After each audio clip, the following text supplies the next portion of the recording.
नमस्कार मैत्रिणींनो, श्री स्वामी समर्थ. मी आहे अमृता आणि माझ्या ब्लॉगमध्ये तुमचं खूप खूप मनापासून स्वागत आहे. गावाकडची सुंदर सकाळ झालेली आहे आणि बघा ही फुलं आहेत ना, चाफ्याची आहेत. चाफ्याची फुलं मी नेहमी उमललेली बघते, फुललेली असतात, पण यावर्षी ऊन इतकं आहे ना, तर ती फुलतच नाही. कधी कळी असल्यासारखेच असतात कायम. आणि मी मम्मीला विचारलं, पण ही फुलं अशीच का गं? तर ती म्हणाली, अगं ऊनच भरपूर आहे, त्याच्यामुळे ती उमलतच नाही आहेत, त्यांनासुद्धा उन्हाचा इतका त्रास होतोय. चला असो, सकाळी सकाळी खूप छान वातावरण असतं. भले ऊन असलं तरीसुद्धा गावाकडे फ्रेश वाटतं आणि प्रणिताचं रांगोळी काढायचं चालू होतं. रोज मी आता गावाकडे गेले ना, तर रोजच्या ब्लॉगमध्ये तुम्हाला कुठेतरी कुठेतरी रांगोळीचा व्हिडिओ दिसतच असेल. कधी कधी मम्मी रांगोळी काढते, कधी प्रणिता काढते, कधी मी काढते, कधी दीदी काढते. असं सगळेजण मिळून कोणाला म्हणजे कोणाला आवडेल, कोणाला काढायची इच्छा होईल ते पटकन रांगोळी काढायला जातं आणि रांगोळी ही रोजचीच आमच्या दारामध्ये असते. तसं तर ड्रॉइंग आमच्यात सगळ्यांनाच चांगलं येतं, रांगोळीसुद्धा सगळ्यांना चांगली येते. क्लास वगैरे काही झालेलं नाही आहे, पण तरीसुद्धा ना खूप छान रांगोळी जमते त्याच्यामुळं आणि आवड पण आहे. आमचं घरच असं कलाकार आहे ना, त्याच्यामुळं ना आमच्या इकडे कलेच्या वस्तू किंवा रांगोळी, चित्रकला किंवा मातीच्या वस्तू किंवा झाडं लावणं म्हणा ना, त्यासुद्धा कला भरपूर दिसतील. आता व्हिडिओमध्येच दिसतंय तुम्हाला वेगवेगळ्या प्रकारची झाडंसुद्धा आमच्या घरी भरपूर प्रमाणात दिसतील. चला आज ना भाजीसाठी ना शिमला मिरची आणली होती. ही शिमला मिरची म्हणजे छोटी छोटी असते आणि खूप तिखट असते बरं का. तर भरून करायची होती म्हणून मम्मीला म्हणलं मी करते आज. त्याच्यामध्ये शेंगदाण्याचं कूट वगैरे, लसूण, कोथिंबीर सगळं टाकून शिमला मिरचीची भाजी बनवून घेतली. आणि आता घरामध्ये माणसं भरपूर आहेत ना, तर सोयाबीनची भाजी पण बनवायची होती. सोयाबीन पाण्यामध्ये थोडा वेळ भिजवून ठेवलं आणि त्याच्यानंतर मग ते थोडंसं तेल टाकून भाजून घेतलं आणि त्याला मीठ लावलं ना, तर खूप छान लागते सोयाबीनची भाजी. थोडासा जास्तच कांदा घेतला आणि तो कट करून घेतला आणि तो भाजून घेतला आणि थोडीशी पातळ पातळ म्हणजे थोडंशी पाणी ठेवायचं होतं भाजीमध्ये. तर मी आज भाजी बनवून घेतली आणि दीदीने बाहेर चुलीवरती भाकरी बनवून घेतल्या. माझ्या माहेरी ना खूप कोंबड्या आहेत, बदक आहेत, कुत्रं आहे, शेळ्या आहेत, शेळ्यांची पिल्ली आहेत आणि गाय म्हशी भरपूर आहेत. त्यांचा मोठा गोठा आहे आणि ऊन भरपूर असल्यामुळे ना सगळे तिथेच असतात. भरपूर गर्दी असते तिथे आणि तिकडे गेल्यानं छान मस्त वाटतं.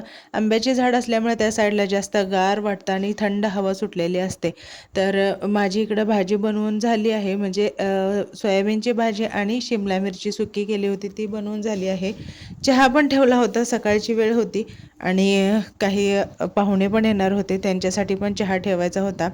सकाळी आमच्या इकडे 2-3 वेळा तर चहा होतोच आणि सगळ्यांना चहा लागतो. त्याच्यामुळे ना मी एका साईडला भाजी केली आणि एकीकडे चहा करून घेतला. आणि घरचं दूध असल्यामुळे ना चहा खूप छान लागतो प्यायला, म्हणजे चहाची चवच खूप छान लागते.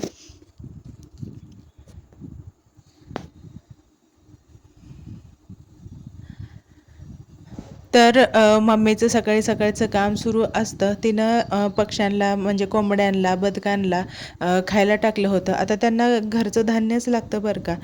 भरपूर धान्य लागतं. मका, ज्वारी, बाजरी काही असेल ते. शिळ्या भाकरी असतील त्या पाण्यामध्ये भिजवून त्यांना द्यायच्या आणि ही कोकरं आहेत त्यांना खायला प्यायला घालायचं. काही कोकरांना हाताने दूध पाजावं लागतं, ते पाजून घ्यायचं. तर असं तिचं काम चालू असतंच आणि त्याच्यानंतर मग तिला थोडासा उशीर होतो स्वयंपाक करायला यायला आणि तिचं काम उरकून मग ती स्वयंपाकाला येते. तर बघा ही आमच्या इकडे 5-7 बदक आहेत. खूप सुंदर दिसतात बरं का, मोठे मोठे आहेत. त्याच्यामध्ये 2 छोटी पिल्ली आहेत, त्यातलं एक पिल्लू तर खूपच छोटं आहे. ते बघायला खूप छान दिसतं आणि सगळ्यांना म्हणजे आवडच असल्यामुळं बदक पाळलेले आहेत. असं काही ते विक्रीसाठी किंवा काही फायदा व्हावा त्याच्यामुळे म्हणून पाळलेले नाहीत. रियांशला ना घरातल्यापेक्षा गोठ्यातच जास्त करमतं. तो घरातल्यापेक्षा जास्त गोठ्यातच असतो आणि शेळींना कुठले तरी झाड आणणार, ते खायला घालणार. जनावरांसाठी खायला आणलेलं असतं त्यातलं काहीतरी उचलणार, खायला घालणार. त्या शेळ्याच्या पिल्लांना दोरीला धरून ओढत नेणार, असं त्याचं चाललं असतं. त्याला खूप आवडतात. माणसांसोबत कमी बोलतो पण त्या शेळ्यांच्या पिल्लांसोबत जास्त बोलतो. हे जे गाईचं वासरू आहे ते तर एवढं आवडीचं आहे ना, त्याच्यासोबत म्हणजे त्याच्याजवळ जातो, त्याच्या गळ्यामध्ये गळे घालतो, त्याच्याशी गप्पा मारतो. एवढं मस्त त्याच्याशी रमलेला असतो तो. आता संध्याकाळची वेळ झाली आहे आणि संध्याकाळी ना ही जनावरांसाठी कुट्टी करायचं काम भैयाचं चाललेलं असतं. आणि हे कुट्टी म्हणजे घास आहे. त्या घासाची कुट्टी एकदमच करून ठेवली तर एक टाईमचं सगळ्या जनावरांना अन्न पुरून जातं, वैरण होऊन जाते. आणि म्हणलं आता शेतामध्ये ना थोडेसे पावट्याचे वेल लावले होते, पण ते पावट्याचे वेल एवढे मोठे झाले होते की त्याच्या शेंगा काढायला झालेच नाहीत, म्हणजे काढताच आल्या नाहीत, एवढे दाट झाले होते. त्या शेंगा वेलालाच वाळल्या होत्या. ते वेल जनावरांना आणून टाकले आणि त्यातल्या काही वाळलेल्या शेंगा खाली गळून पडल्या होत्या, त्या गोळा करत होत्या. आता मी व्हिडिओमध्ये म्हणलं ना, यांची अशी गोठ्यात कामं चालू असतात, त्याला आवडीनं तो करतो, त्याला कोणी सांगत नाही किंवा कर म्हणत नाही, तर त्याची ही आवडच आहे, हे व्हिडिओमधून दिसतच आहे. तर चला, हा व्हिडिओ तुम्हाला गावाकडचा कसा वाटला मला नक्की कमेंट करून सांगा बरं का. आणि व्हिडिओ आवडला असल्यास व्हिडिओला लाईक करा, शेअर करा, सबस्क्राईब करायला विसरू नका. आणि जोपर्यंत मी माहेरी आहे तोपर्यंत माहेरचे ब्लॉग बघायला विसरू नका. आणि आता आपण भेटूया नंतरच्या व्हिडिओमध्ये. तोपर्यंत बाय.